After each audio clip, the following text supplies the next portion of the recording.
Today we're going to take some of the topics that we've learned in the last couple of sections and kind of join them together and learn how we can move between mixed fractions and improper fractions. And let me explain a little bit about what that means first of all. What we're trying to say is, let's just take a little quick example from what we've had before. A mixed fraction would be something like 2.5. That's mixed. That's what we call mixed fraction, right? And this is something we talked about before. It means we have 2 pi's plus another half pi, right? Now, something we talked about a couple of lessons ago also is something we call an improper fraction. So this is improper fraction. And the reason it's improper is because the numerator is bigger than the denominator. It turns out, when you think about it, that the mixed fractions, 2.5, it represents when you have something more than one whole object. So 2.5 pies, 3.5 pumpkin cakes, or whatever. So you always, when you have a mixed fraction, you always have more than one of something.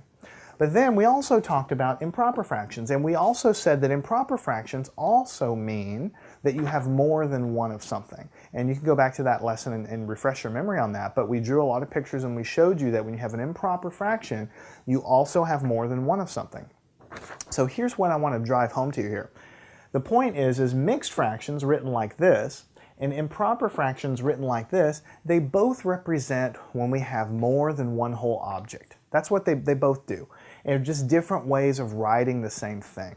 So it turns out that you can convert back and forth between mixed fractions and improper fractions because they both represent the exact same thing. They're both just trying to let you know when you have more than one whole object. More than one whole object. So the way you do it, I'll give you a little demonstration, then we'll work a few problems. In this section, we're going to be writing mixed fractions as improper fractions, so we'll always be starting from mixed fractions. And then we're trying to end up as an improper fraction. The way you do it is, here you have 2.5. You take the bottom number, the denominator, and you multiply it by the 2. That is going to get you 4. 2 times 2 is 4, right? So what you have is you put a 4, and then you add to it whatever the numerator is. In this case, it's 1. And then you draw your fraction bar, and the denominator, the number 2 that you have in your fraction, it just stays the same. You don't add it or anything like that. It just stays along. Then you have 4 plus 1 is 5. So here we have 5 halves. So I carefully chose this in the beginning because I wanted to drive the point home that 2.5 pumpkin pies is exactly the same amount of pumpkin pie as 5 halves of a pumpkin pie. They're both the exact same thing.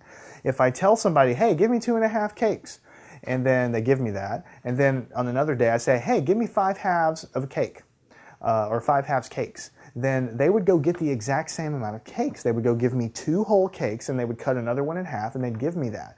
Because 5 halves is exactly the same as 2.5. All right? And we've drawn enough pictures in the past to kind of show you that. I mean, we can do it here again, but basically this guy is going to be equivalent to this guy. So you can move and convert like this by doing this little math. So you take the bottom number times the big number, and then you add the top, so you have 4 plus 1, and then the bottom number stays exactly the same. Okay? So, in order to prove to you that this is true, let's just take a moment. If I have 2.5 pies, let's just go ahead and quickly show real quick. Here's 1 pie, here's another pie, here's one that I have to make a third of. So here's pie number 1, here's pie number 2, and the last one, let me just chop it in half, and this will be 2.5. That represents this guy right here. So let me draw a little bit of line over here, and then over here, let's do this one.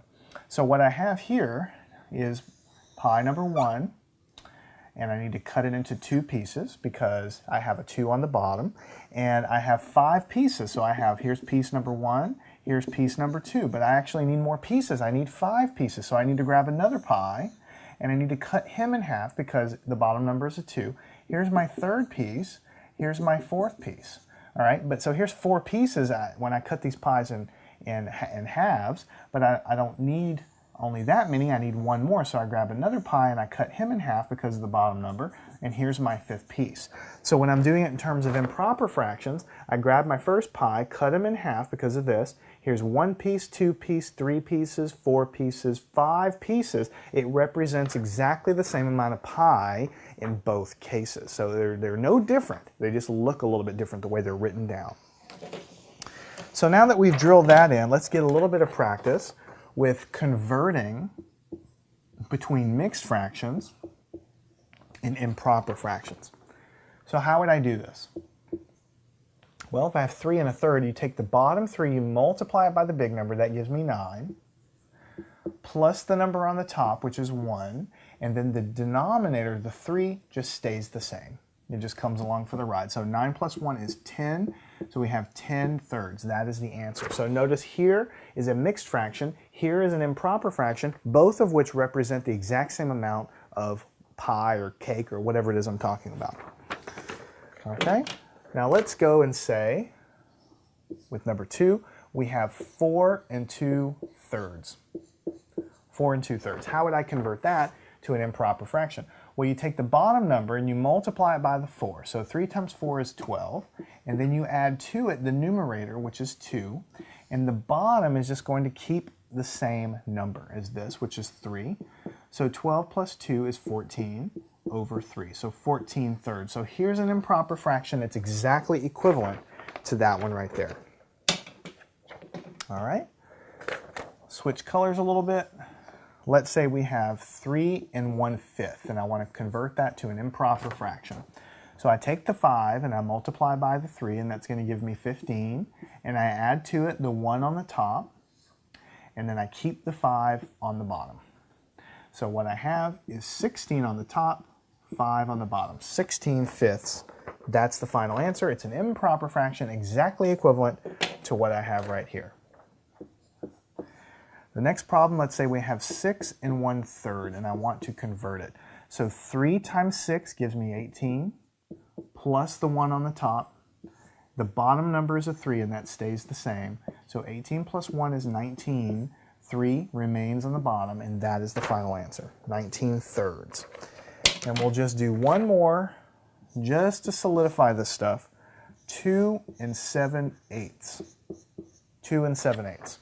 So here we have 8 times 2, we go this way, 8 times 2 gives me 16, plus the 7 from the top over the denominator, which stays the same, 8.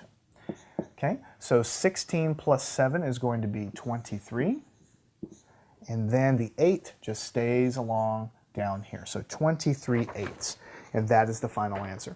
So the most important thing for you to pull out of this section is 2 things. The first thing is that mixed fractions and improper fractions are just 2 different ways to write exactly the same thing.